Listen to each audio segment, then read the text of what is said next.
One Chattanooga man is using his right to free speech to protect his neighborhood. He got out some markers and plywood to warn passersby of what he calls a dangerous situation. News Channel 9's Natalie Jenereski explains.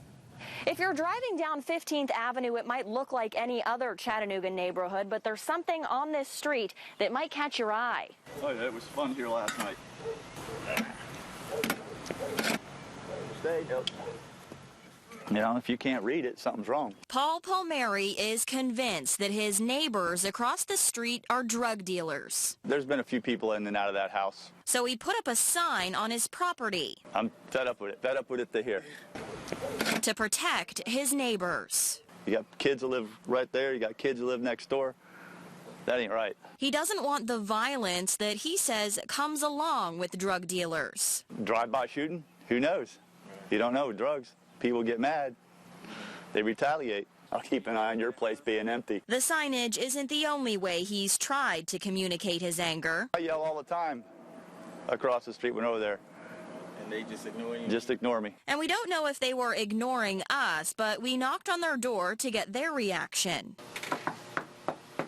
No answer, but Palmieri says he'll keep standing guard. It's bad when I got to sit in my own home and have to have my weapons loaded, worried about them, something might happen across the street. And he says others should too. Somebody, if they have the same thing going in their neighborhood, they need to stand up. At least, you know, put a sign in the yard or do something, because it's ridiculous.